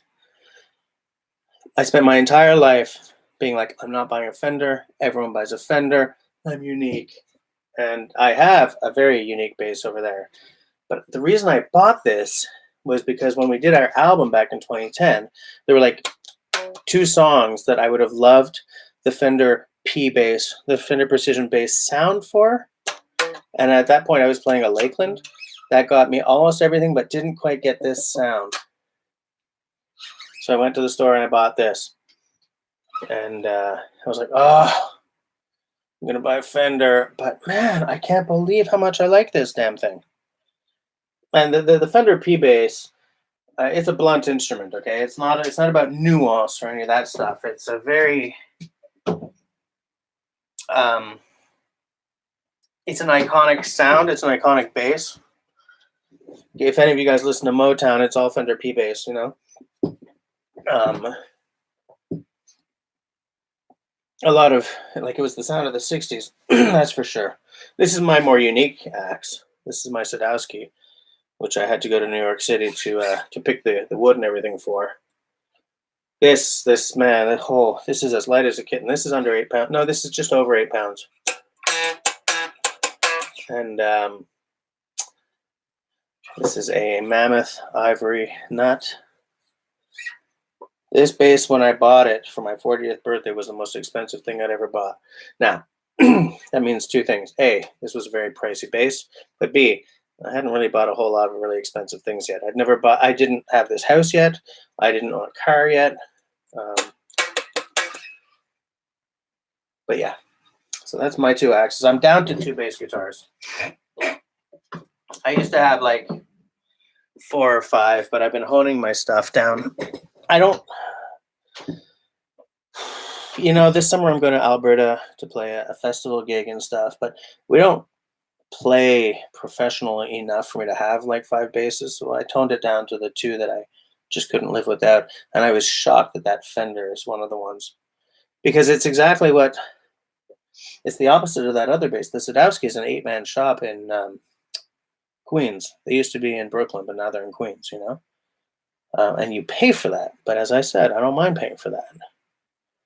But Fender is a huge company in Corona, California. Huge company. But I don't know, there's something magical about that P bass. To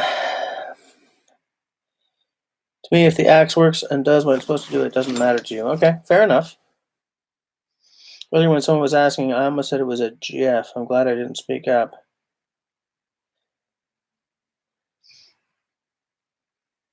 Whoa. Somebody said something.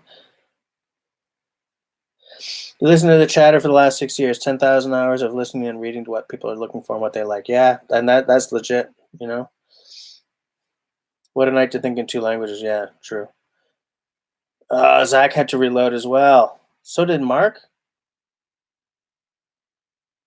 Oh, Austin, you got that Frost River bag. Nice.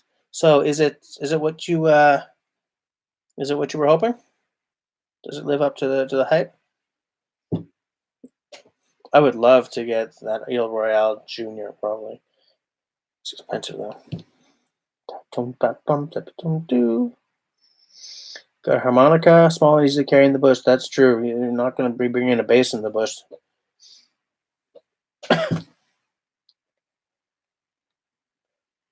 Tropical turquoise with a cherry board. Really? It's not a custom shop, is it? Sheila's plug, everybody. Knothead Guitars in Southern Indiana. Beautiful handmade guitars and bass. Knothead Guitars, excuse me, while I mark that down for later. I'm just taking that name down.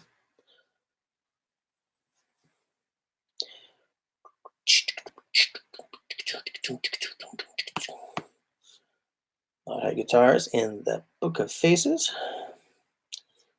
We'll take a look later on. Austin, quality is exquisite. You like the size. Whoa, crap. It's large enough for everything you need, but it forces you to choose what extras I want to carry. I overcarry all the time. Hey, it's funny, Austin, because we talked about packing our bags earlier in this year, I think it was, like a lot of live streams ago. And I'm really, really, okay, Craig, see you soon. I think it's a long-term honing process I have to use to really nail in what I want to carry.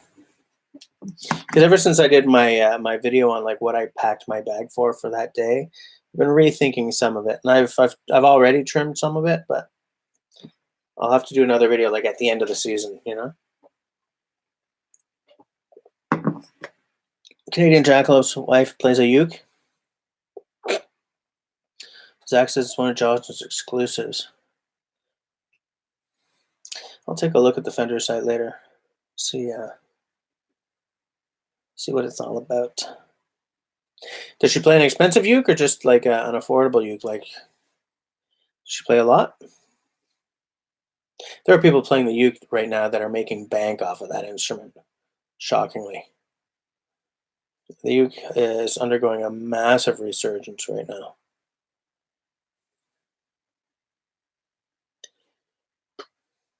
I'd like to be able to strike a ferro rod off of one. Just kidding. I'm sort of trying to tie it back to what we were talking about earlier tonight. Oh, I'm too old. I gotta move. Gotta move these old bones. You know what I'm saying?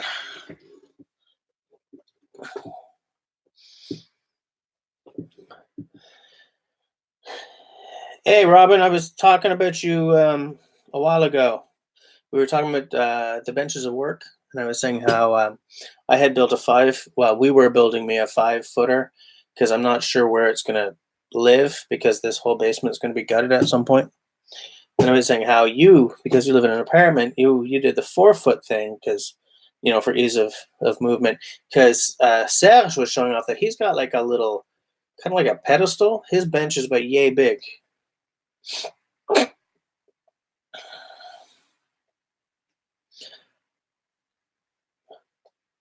Oh, she got it in Austria. Nice. Okay.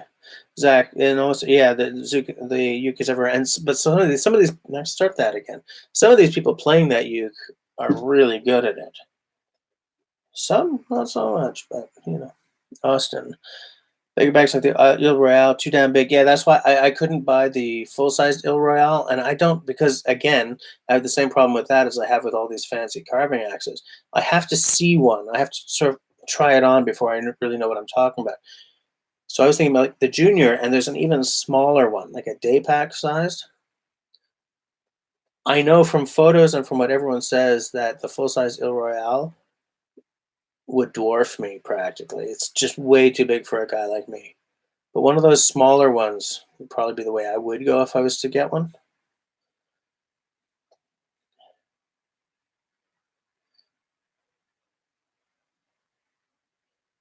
Yeah, and Robin says his is 2 feet too long. Yeah. Hey, Wood Pigeon. It's funny that Canadian Jackalope popped on today right after you sending me that link. Not right after, but like the same day as you sent me that link, which I still haven't checked out, but I will. I was single parenting for this evening. So, I did not have time before the wife got home, and she got home just in time for me to run down and live stream with you folkies.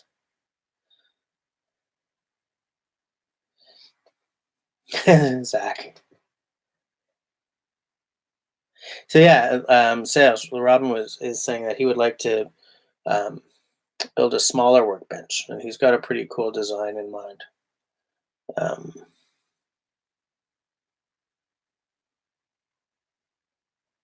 Woodfish, you have a 56 Kenora? Is that a ukulele? Is that a ukulele? Rob, do you have a beer with you tonight? I'm finished mine. I had a 4954, which is a Gauze Fumé à la Mire de l'Île Fogo. Fogo Island Myrrh smoked Gauze.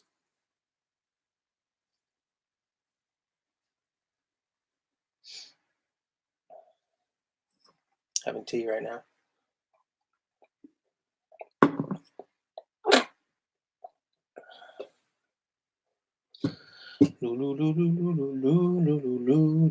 Yeah, I got Wood Pigeon's note with the link to Canadian Jackalope while I was dealing with a screaming 2.5-month-old. I was like, okay, I'm just gonna put the baby down and go and watch. I'm just kidding, but I kind of wanted to.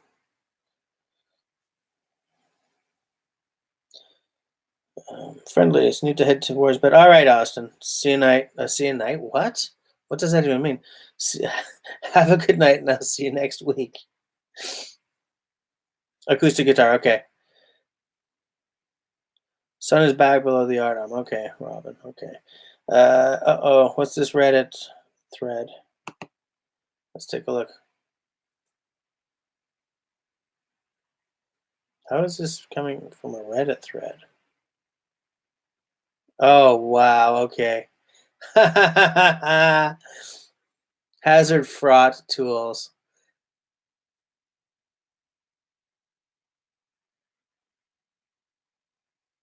Hilarious. Heavy duty pneumatic slide whistle.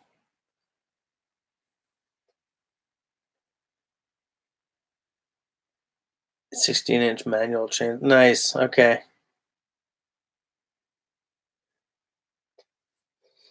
Okay. I see it. I got it. All right. Nick Adams. See you next time.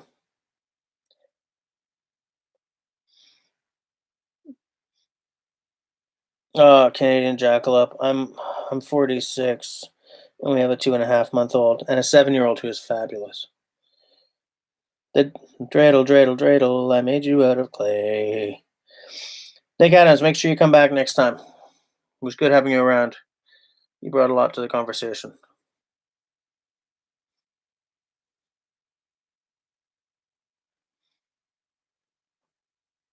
Yeah, kids are fun. No, kids are fun. I don't mind the 2.5-month-old, especially because she's very good at sleeping nights. You know, the first child was not. All right, see you, LT. Man, you guys are getting off at 20 minutes before the live stream ends. What's up with that? Come on. Zach is in fine form tonight.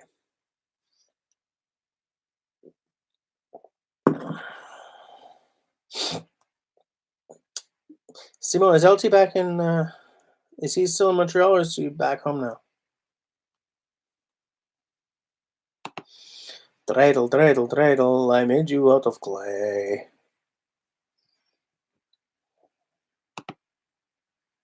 Oh, you're still in MTL? Okay.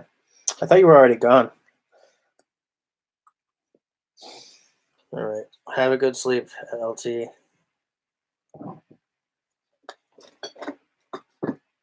Oh, Rob, this is still at the measurement for the pin sizes for my kitchen knife. I brought it to work. I brought it home. I brought it to work. I brought it home because it was in my bag. Brought it to work, brought it home, brought it to work, brought it home. And I finally took it out and just left it here. But that's the measurement. Can you see it? Is it focusing? Do you see what that is?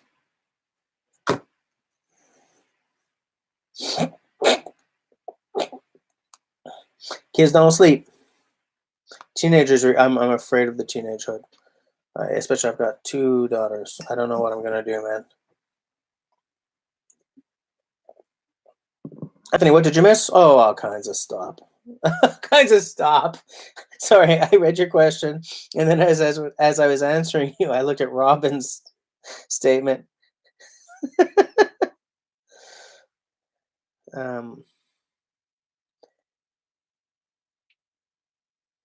Where was I? Yeah, I was just messing with Robin because I took a measurement. I have to replace the handles on all my kitchen knives. They've all blown. Good old Henkel's filling magic. So there's my measurement, but I don't know how to read these things. This just ain't gonna focus. It's just not gonna focus. Just doesn't want to focus. That's the like I don't know how to read these. Like I figured that where the lines meet perfectly is probably what my measurement is, but it's too bad because I got this like ancient freaking tiny freaking freak, but I never learned how to read one of these.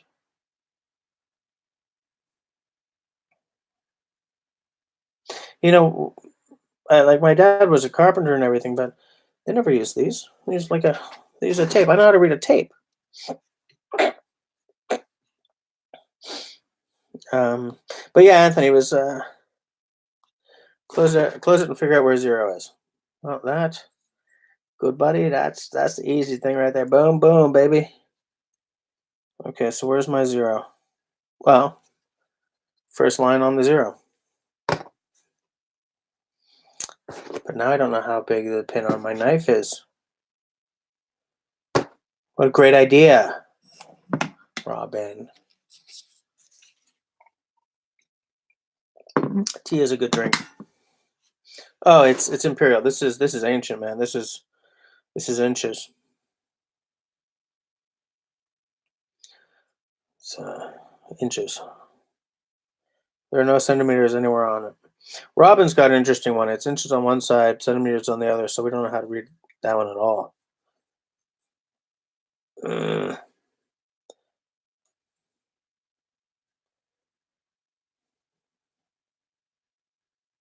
Yeah, I'm gonna, you know what? I'm gonna YouTube it. Okay, learn how to do it.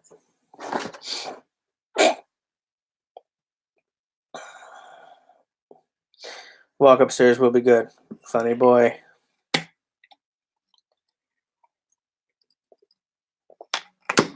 But anyway, yeah, we talked a bit about workbenches, Rob. I was saying how I would love to build the Paul Sellers one. Get a ruler and try measuring half, eighth, 16th. Oh, I see what you're saying. Wood pigeon. I can't wait to see that. How's that going? For those of you, what? Those of you, what? For those of you who don't know, Wood Pigeon is restoring an axe that he found in his backyard when he was doing some excavation. He asked me a few questions, and I said, "Look, even if it's just a wall hanger, if you rehandle it, you can say I did this." You know. So he's been.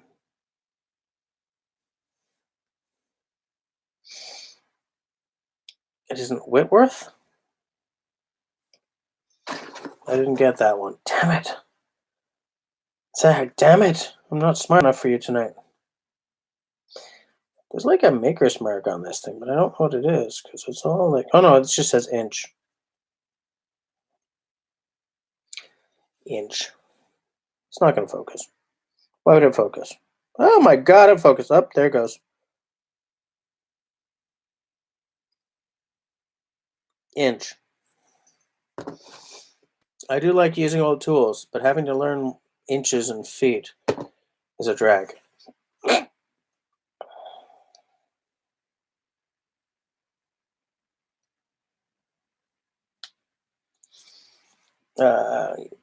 Practically are building the Paul Sellers one. Tool well, skirt. All we're missing is skill. Yeah, I know. But actually, on his on the boom plywood one, I was gonna say contreplaqué, but I figured that would not go on a live stream full of non-francos. See, he doesn't have like top with a well in the middle. He has top with a wide well at the rear.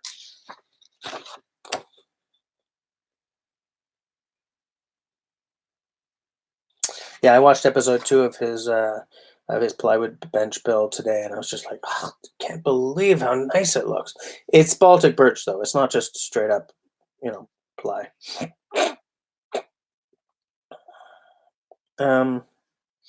Wood pigeon. You may have to buy one. Yeah, you probably should. That's the way to, because the thing is, when you buy one, the wood is relatively dry. If you go and get a stick, you don't know how dry it is. You don't know if it's going to twist. Like as it dries. You don't know any of that stuff. It's best to sort of get either pick up a handle or, like I do, get a handle from East Coast Lumberjack over in New Brunswick. Yes, it was the British standard measurement. But I was born the year that Canada metricized.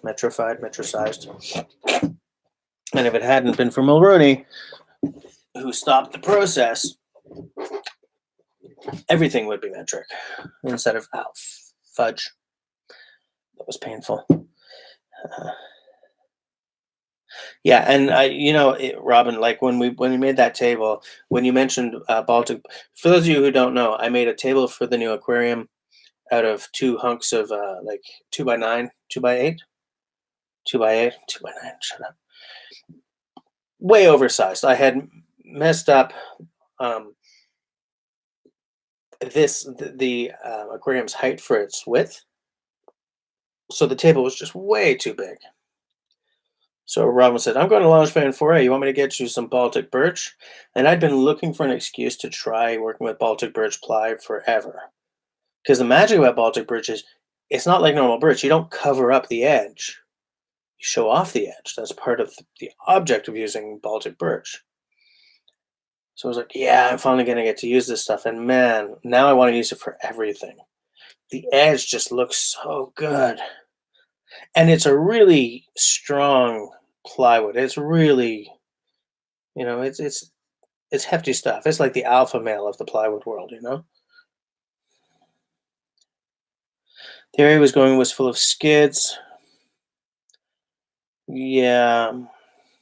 But for that axe head size, you're only spending like 15 bucks on a handle, 10 or 15 bucks on a handle. So, because even with skids, what you have to do then is you have to plane them down, right? Plane the surfaces down, laminate them, and then carve your handle. Which, I mean, the thing is, if you do a good job planing them down and laminating them, you can end up with a very strong handle. As Craig knows, man, people pop up on the Axe Junkie site with laminated handles all the time. And the group is not full of pictures of laminated handles, splintered. I just think buying a handle is so much less hassle, but not quite as interesting when it comes to making YouTube videos. So maybe you're onto something there.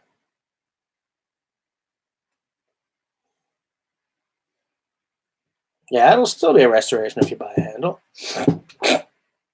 Absolutely. Oh, my sinuses, man. Yeah, totally.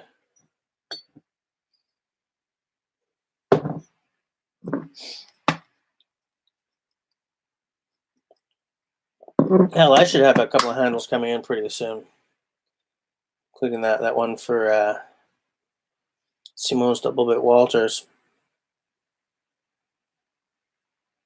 Yeah, and you got to make a mask for it. That's going to be, yeah.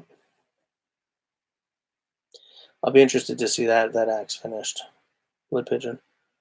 Very, very interested. Even just for the story behind it, I would almost frame it. Frame it. I would almost frame it. The Samurai Workbench by Samurai Carpenter. Let me close this window. Lead Valley Veritas. Let me close that window. Knothead Guitars. I will leave that one open so that I can take a look at the stuff. Knothead.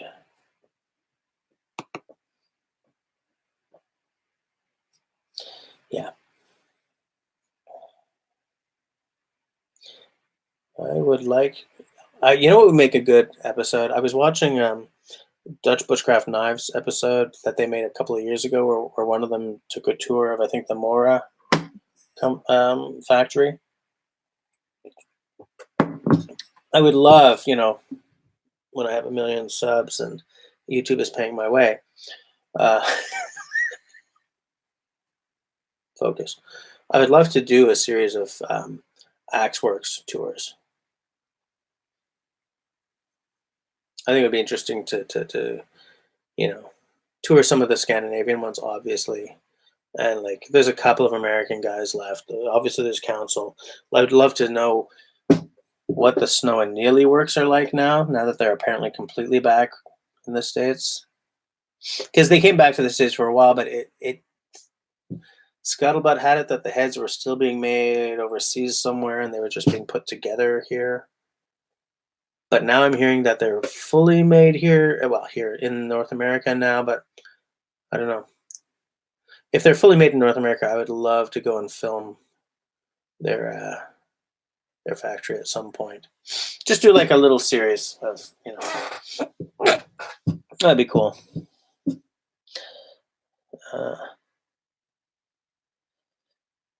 All right, you got the wifely buy-in for a small workshop. Nice one, Wood Pigeon. Anthony, Ham's just gonna make a video making a handle. Nice.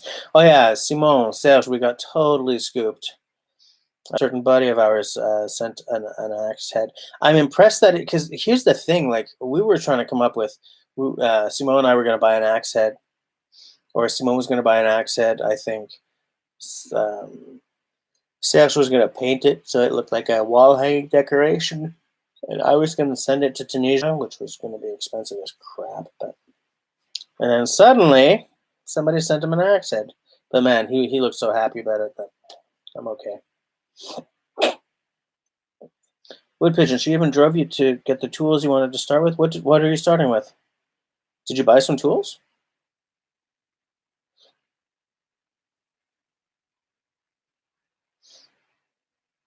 Anthony, I'd like to see him make that video. That'll be interesting to see. Steam whistle. That is a British Columbia. Well, Vancouver. I think it's Vancouver brewery. I keep meaning to say brasserie, but nobody in English knows what a brasserie is.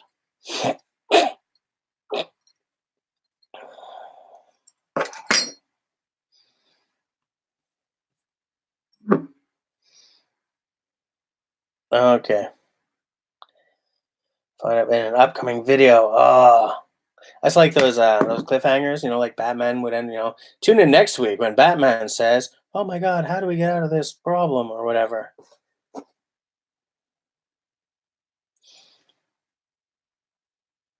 I did a little chisel sharpening recently. Remember I showed you guys weeks or months ago that I got some new chisels, but it was too chicken crap to we need to talk steel. I'll talk steel. Robin can talk steel. His father-in-law has a metalworking shop.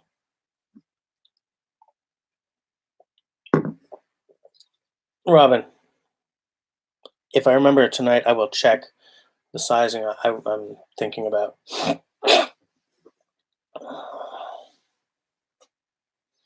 Need to check some sizing.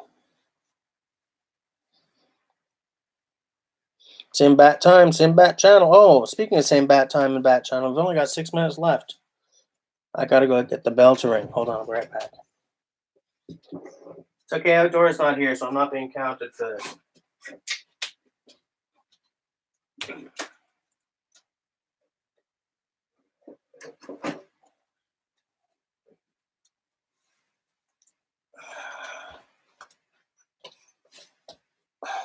What am I gonna ring once I've hung this? What am I gonna ring? What am I gonna? Because it's St. Patrick's Week, I will ring the bell with a boron tipper.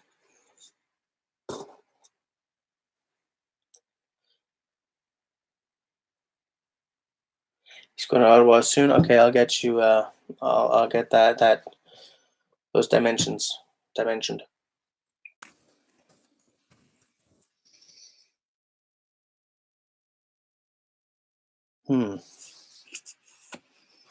Interesting.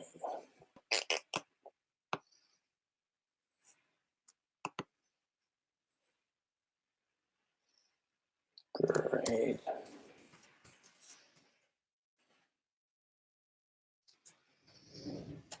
Hold on.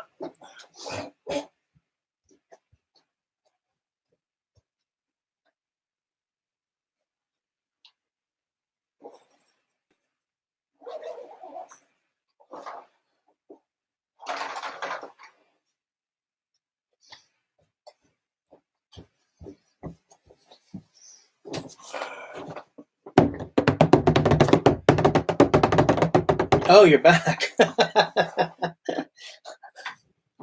I was celebrating the St. Patrick's-ness of the weekly live stream there.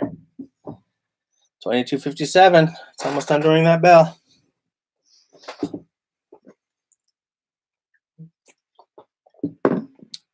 So, what are we going to talk about next week, guys? What are we going to talk about? I keep saying, let me know. over the next few days. Drop me a note, say what you want to talk about. But not many of you people do. But we got that entire episode talking about kids in bushcraft out of someone actually doing that, which, by the way, was fascinating. And so yeah, drop me a still not stable. It's okay. We're almost done. Nope, I'm not gonna do that. See you later, Rob. He's leaving like 2 minutes till the end. What? See you tomorrow.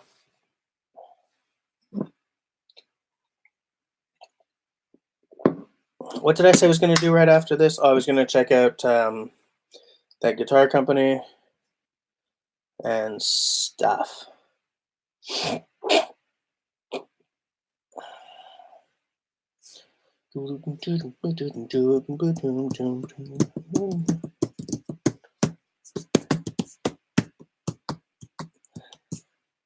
If I work out the Google Groups thing and I try to get Craig on, if I can get that to work, that'd be pretty interesting, right? You guys would be into that? Watching like a little panel discussion?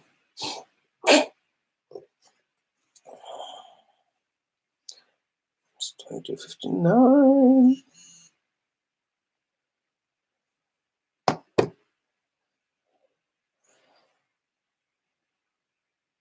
Lol, or for the lack of lol. Yeah, I don't know, wood pigeon, man. That's uh-oh. I'm just prepping for the leaving.